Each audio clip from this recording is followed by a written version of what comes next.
자, 진격의 증인 네 번째 시간, 이끌림이란 제목으로 하나님 말씀 함께 나누겠습니다.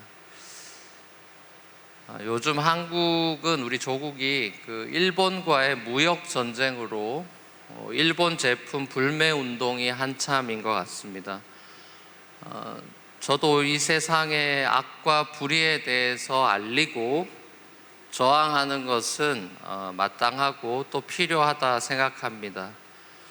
그럼에도 불구하고 이런 일본 제품 불매 운동이 자칫 일본 사람에 대한 미움과 저주로 이어질까봐 조금 걱정도 됩니다. 한국을 지배하고 괴롭혔던 일본이 진실되게 국제사회에서 용서를 구하지 않고 더 나아가 무역으로 그런 장난치는 모습을 지켜보는 한국 사람들의 마음은 너무나 불편하고 분노가 끓어오르는 것이 당연한 일일 것입니다. 계속해서 국제사회에 일본의 공식적인 사과를 요구하는 일들을 하는 것은 필요하고 또 바람직한 일이라 생각됩니다. 그럼에도 불구하고 이런 저항이 일본 망해버려라 라고 저주하는 데까지 나아간다면 그것은 복음에 증인된 그리스도인이 지녀야 할 마음은 아닐 것입니다. 오히려 일본 땅에 그리스도인들이 너무나 적어서 복음이 뿌리 깊이 내리지 못해서 저렇게 이기적인 태도를 취할 수밖에 없구나 생각하고 그들을 불쌍히 여기며 일본의 회개를 위해서 기도하고 저주할 것이 아니라 축복하는 것이 예수님께서 원하시는 모습일 거라 확신합니다. 이것이 사실상 요나서의 핵심 주제이고 또 십자가 복음의 핵심이죠. 오늘 우리는 예루살렘 사람들과 아주 오랜 원수 관계에 있었던 사마리아 사람들한테 복음을 전하는 빌립, 이제는 더 나아가서 에디오피아 장관한테 복음을 전하는 모습도 봅니다. 복음이 이 땅의 모든 장벽을 허무는 세상을 위한 평화의 복음이라는 사실을 다시 한번 깨닫게 됩니다. 우리는 진격의 증인 첫 시간에서 사도행전을 지리적인 관점으로 나눌 때 1장에서 7장까지는 복음이 예루살렘으로, 그리고 8장에서 12장은 복음이 유대와 사마리아로, 그리고 마지막 13장에서 마지막 28장까지는 복음이 수리아 안디옥에서 로마까지 전파되는 역사를 기록하고 있는 책이다, 이렇게 소개했습니다. 오늘 우리가 읽은 본문은 이 두 번째 섹션에 해당하는 복음이 유대와 사마리아로 전파되는 그 시점에 관한 내용입니다. 복음이 사마리아로 퍼져가게 된 것, 빌립이 사마리아 전도를 하게 된 것은 예루살렘 초대교회의 선교 전략에 의한 것이 아니었습니다.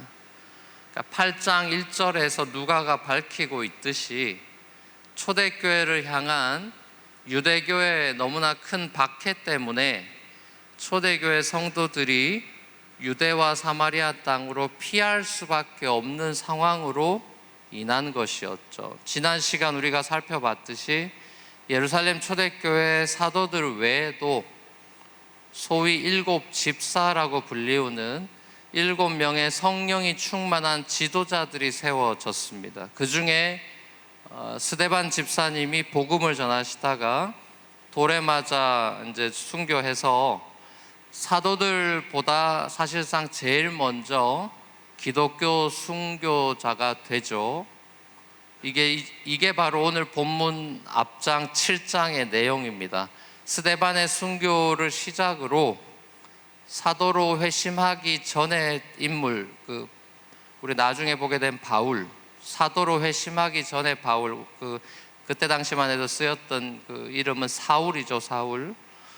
스데반의 순교를 시작으로 사도로 회심하기 전에 사울을 비롯해서 유대교의 대대적인 핍박이 교회에 가해졌기 때문에 사도들을 제외한 대부분의 성도들은 예루살렘을 떠날 수밖에 없는 상황에 놓이게 된 것입니다. 하지만 하나님께서는 이 박해로 인해서 흩어짐을 복음을 예루살렘을 넘어 온 유대와 사마리아와 땅끝까지 전파하는 기회로 삼으셨습니다. 그러니까 우리 눈에 위기로 보이는 상황은 언제나 하나님께는 기회가 되는 것이죠. 하나님의 섭리는 언제나 고통과 위기 속에서 빛을 발하는 법이죠. 예루살렘에서의 복음 사역은 사도들에 의해 진행된 것이라면 유대와 사마리아에서의 복음 사역은 이제 그 주체가 소위 평신도가 됩니다. 사도들의 가르침을 받고 복음을 배웠던 평신도들은 이제 하나님의 섭리 가운데 온 유대와 사마리아로 흩어져서 마을 단위의 공동체를 이루어서 지역교회가 되고 그 지역을 복음화하는 새로운 사명을 지니게 된 것입니다. 이 흩어진 교회의 사역의 주인공으로 등장하고 있는 인물이 오늘 본문에 나오는 바로 빌립 집사입니다. 이 빌립은 사마리아를 중심으로 사역했습니다. 사마리아 사람은 유대인이 극혐하는, 사마리아라는 그 지역은 유대인들이 말 그대로 극혐하는 지역이죠. 이방인보다 더 싫어하는 사람들이 사마리아 사람들입니다. 순수 혈통을 잃어버리고 야만인들과 섞여서 더러운 피를 지닌 사람들로 이스라엘의 정통성을 잃어버린 사람들이라고 취급받았던 그런 사람들이 바로 사마리아 사람들입니다. 하지만 예수님께서 일부러 사마리아 땅으로 가셔서 우물가에 한 여인을 만나 전도하셨던 것처럼 복음은 국경이 없죠. 예수님의 사랑엔 국경이 없습니다. 주 예수의 복음은 예루살렘에만 머물기에는 너무나 기쁜 소식이었습니다. 온 세상을 구원할 복음은 결코 예루살렘 안에만 갇혀 있을 수 없었습니다. 성령은 빌립 집사를 사마리아 도시에 가서 사도들이 예루살렘에서 행했던 병치유랑 귀신 내어 쫓는 이런 권능을 그대로 빌립 집사를 통해서 성령은 재현하셨습니다.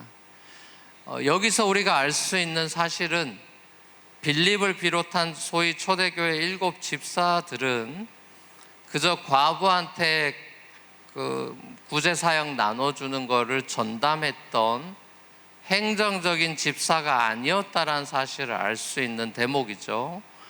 이들의 중심에는 복음이 있었고 그 복음 때문에 구제사역에 열심을 내었던 것이죠.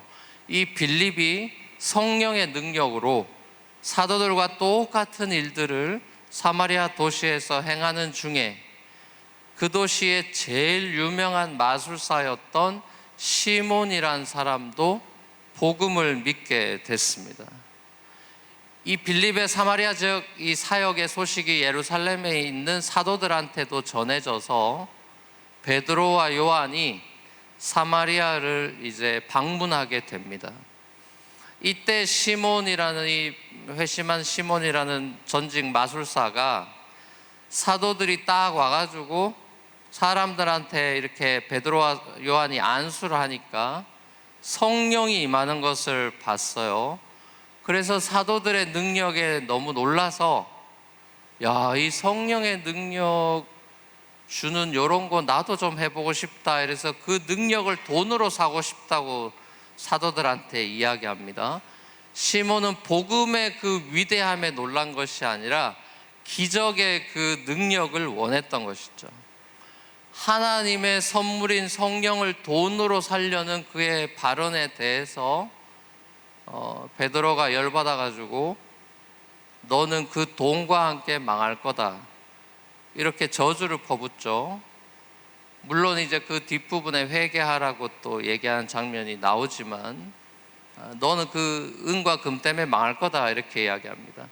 성령의 인격을 모독하는 것에 대한 성령으로 충만해 있던 베드로의 대응이었습니다. 마치 예수님이 베드로한테 사탄아 물러가라 그랬던 것처럼 성령으로 충만해 있던 베드로가 성령의 인격을 모독하고 있는 시몬한테 너 그 돈과 함께 망할 거다 이렇게 하는 장면이 나옵니다.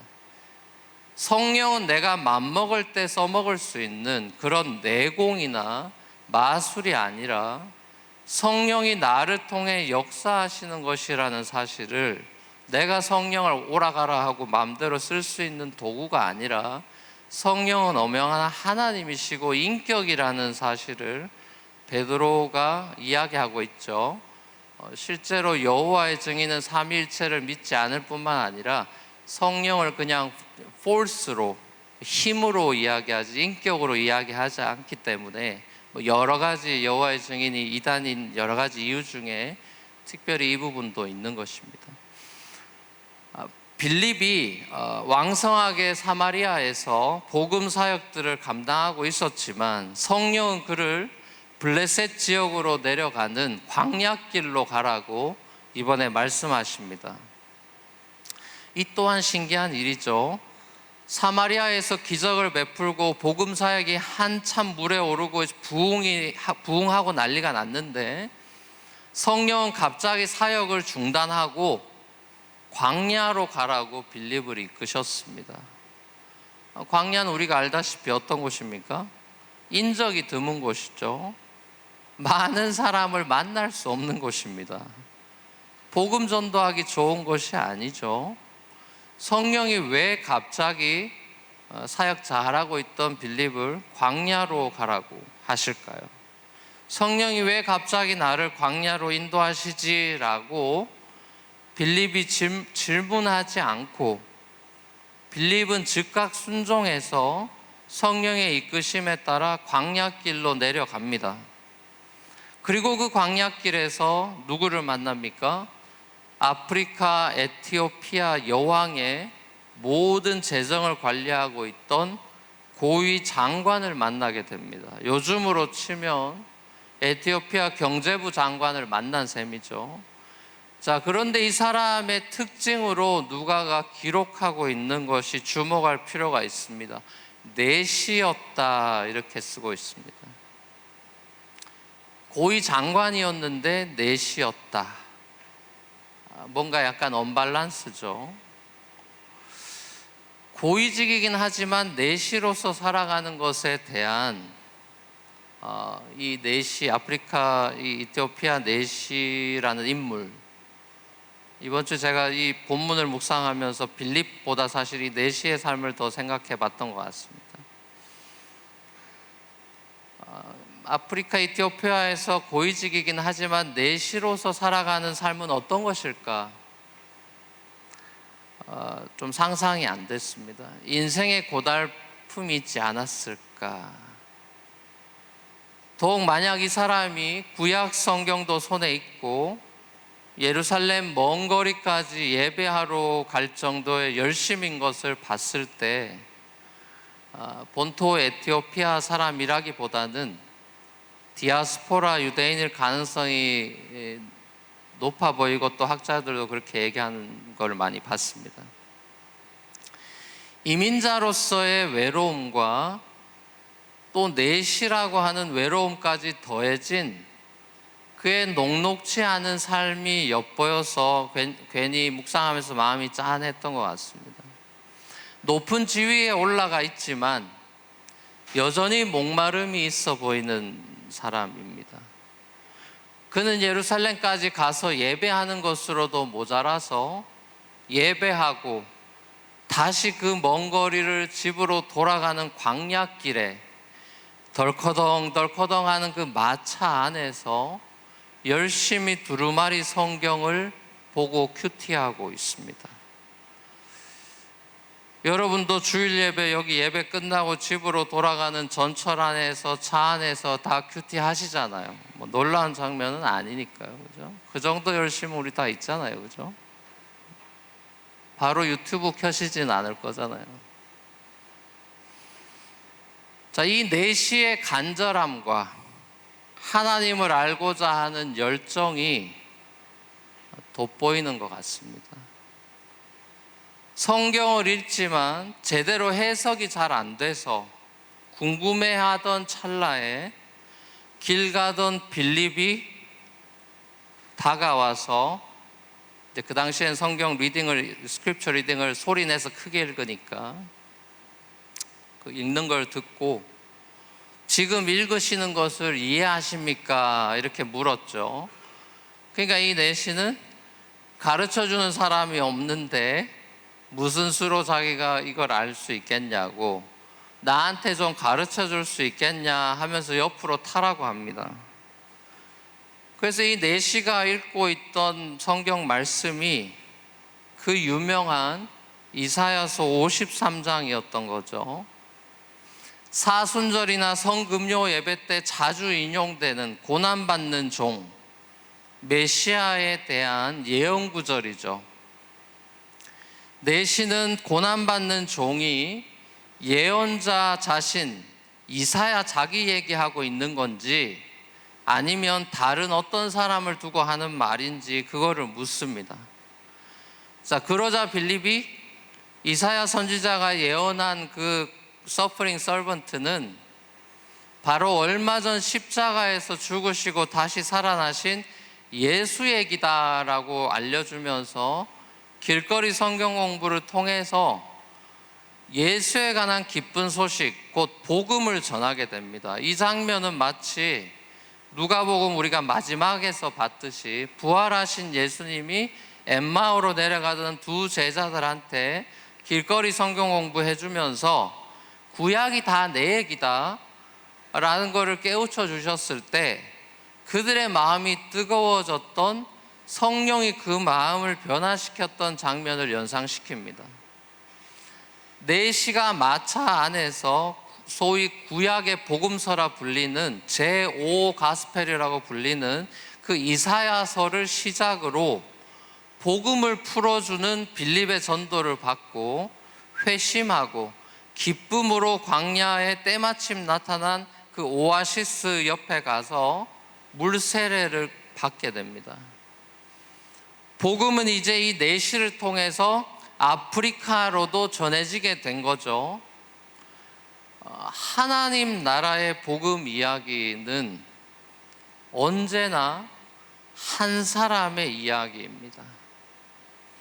예루살렘 초대교회에서 베드로의 설교로 하루에 3,000명, 막 5,000명 회심하는 이런 폭발적인 부흥은 이제 이 사람들이 땅끝까지 흩어져서 땅끝까지 증인되게 하셔서 모든 민족의 한 사람 한 사람으로 하여금 아브라함에게 약속하신 복을 받게 하시려는 하나님의 뜻 가운데 특별하게 부어진 섭리가 3,000명, 5,000명의 회개와 그 부흥의 역사죠.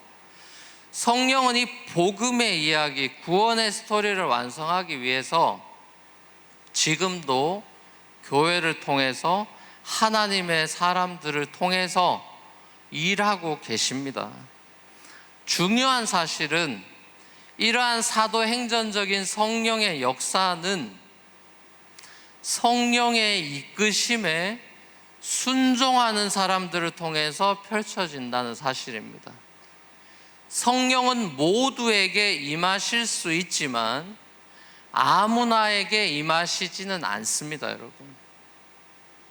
성령은 누구나와 함께하고 일하실 수 있지만 아무나와 함께하고 아무나랑 일하지 않습니다. 성령은 복음을 전하거나 받아들이는 현장에서, 말씀에 순종하는 현장에서 일하십니다.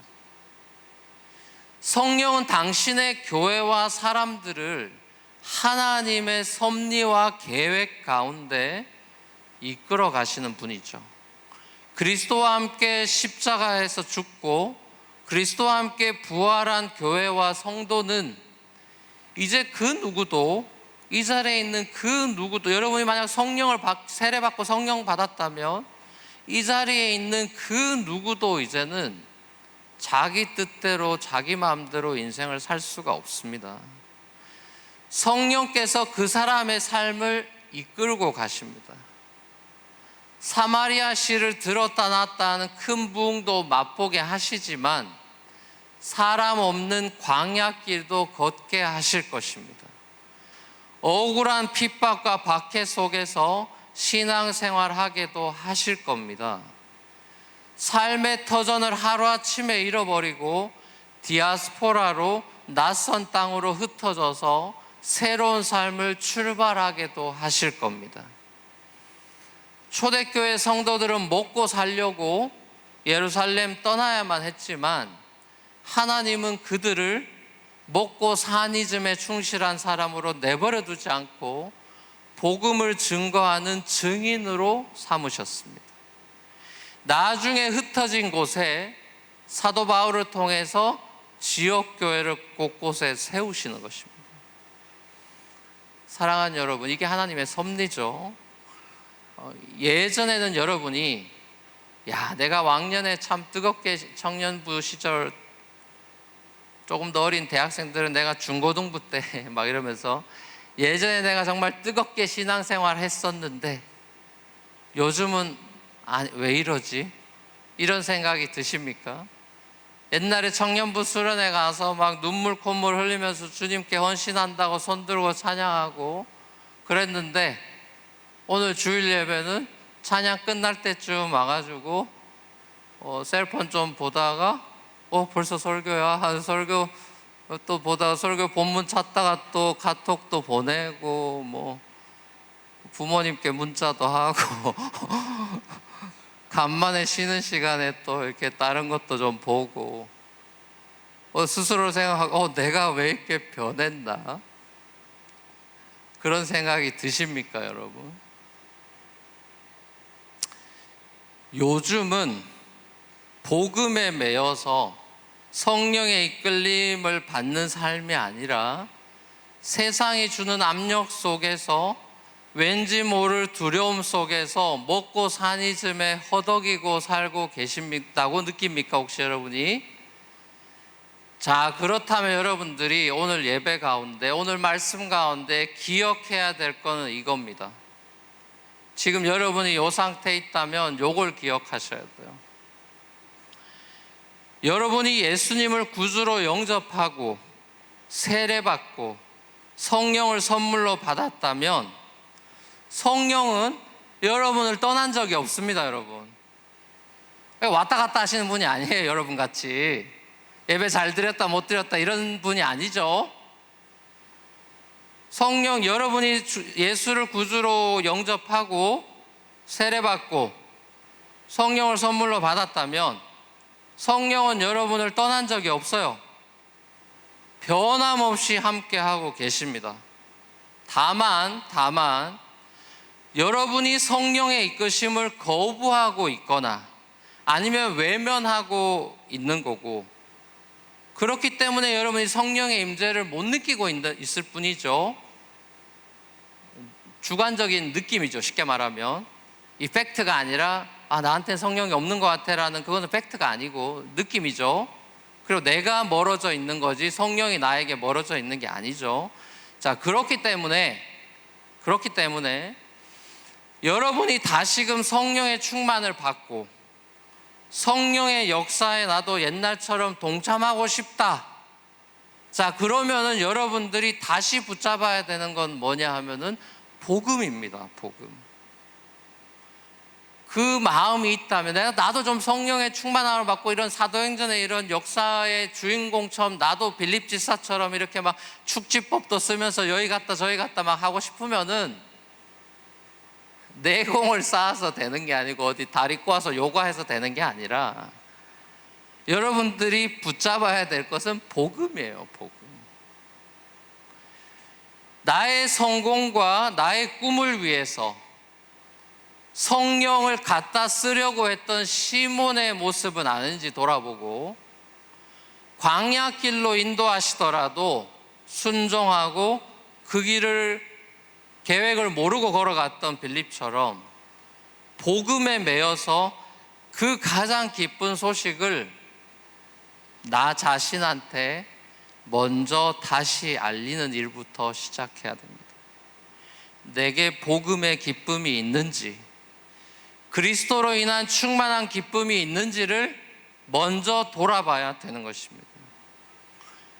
전 여러분이 설마 이 자리에 예수 덕 봐서 좋은 곳에 취직이나 하고, 내가 원하는 청년들은 내가 원하는 이상형과 40일 새벽 기도해서 내가 원하는 이상형과 결혼이나 하고 비자나 얻어내려고 여러분이 이 자리에 예배하러 오셨다고 생각하고 싶지는 않습니다.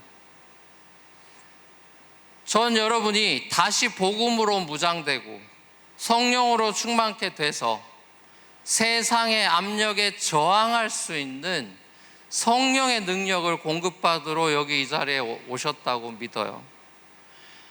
하나님이 나를 위해서 자기 독생자를 십자가에 내어주시기까지 나를 사랑하시죠.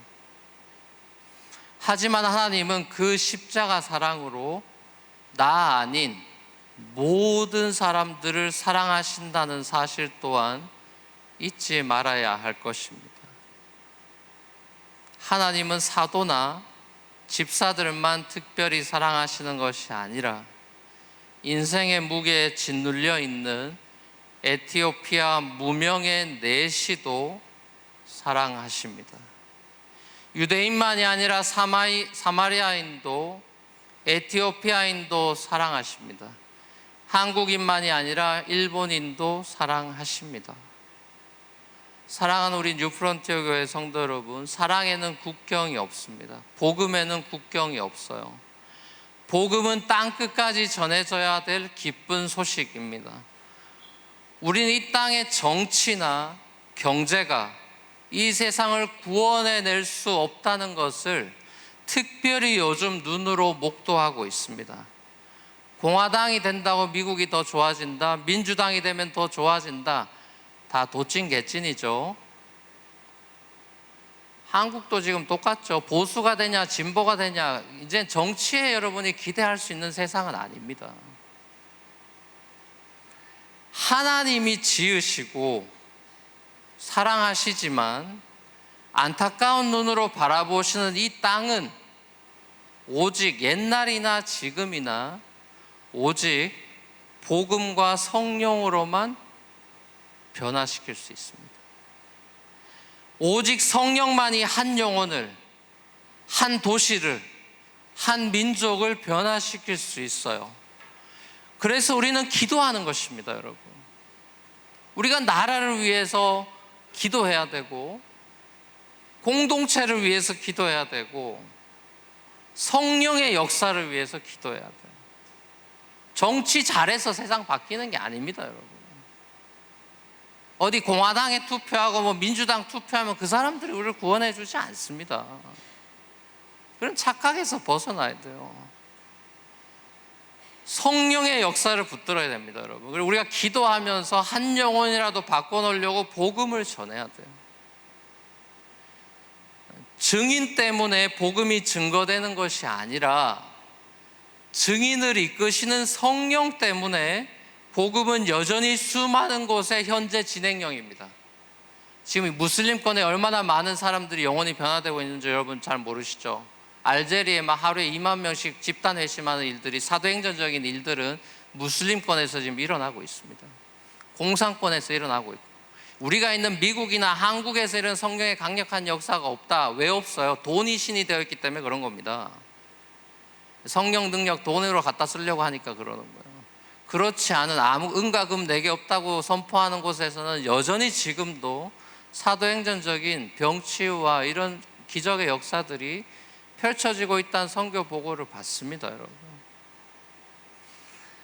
여러분도 이미 여러분에게 임하셨고 여러분의 삶을 이끌고 계신 성령께 순종함으로 이 시대 앞에 복음이 흐려져 가고 영성이 탁해져 가는 이 특별히 제1세계라고 불리는 미국이나 이런 한국이나 이런 땅에 있는 저와 여러분들이 복음의 증인으로 성령께 순종함으로 다시 서야 합니다. 꼭 말로만 전도하라는 적용이 아니에요, 이 얘기는. 그러니까 내가 오늘부터 가서 이제 뭐 성경 해석해서 말로 전도해, 물론 그것도 필요하지만, 말로 전도하는 것도 물론 필요하지만, 우리가 있는 이 시대, 아직 복음, 이게 이제 소위 말하는 포스트 이벤젤리즘, 포스트 크리스천티의 세팅이죠. 우리의 컬처는 복음 안 들어본 사람이 없어요. 미국의 라디오 방송 안 들어본 사람이 없고, 크리스천 방송 안 들어본 사람, 복음 전도지 안 받아본 사람이 없죠. 그리고 포스트 이벤젤리즘 혹은 포스트 크리스천티 시대라고 하는데, 아직 그 복음 안 된 아프리카나 이런 프리 이벤젤리즘의 세팅하고는 아예 컨텍스트가 다르죠. 자, 이런 곳에서 포스트 크리스천티의 시대 속에 살고 있는 저와 여러분들에게 더 필요한 것은 말로 복음을 전하는 전도라기보다는 변화된 삶으로 이 땅 가운데 자기 길을, 광야라 할지라도 그 길을 걸어가는 복음의 증인이 필요한 거예요. 보고 싶은 거예요. 그런 사람을 보고 싶은 것이지 그 사람의 말을 듣고 싶지 않습니다. 세상과 다른 가치를 추구하며 살아가는 모습을 보고 싶어 하는 것입니다. 부활의 최종 목적지를 향해서 새하늘과 새 땅을 바라보며 절망의 땅에서 소망을 노래하며 사는 사람들을 보고 싶은 거예요. 점점 복음의 감격이 식어져만 가고, 복음에 대한 반응이 차가워져 가고 싸늘해져만 가는 이 미국 땅에서 다시금 성령의 바람이 교회 안에서부터 먼저 다시 불어와서 회개의 역사가 일어나고, 그리스도인들이 다시금 성령에 붙들림 받아서 복음에 헌신함으로써 하나님 나라가 우리가 있는 이 땅 가운데 임하는 모습을 목격하게 되는, 소위 사도행전 액트 29, 28장에 끝나서 아직 끝나지 않은 이야기를 써내려가는 하나님의 그 성령의 역사에 동참하게 되는 저와 여러분들이 될 수 있기를 주 예수 그리스도로 간절히 축원합니다.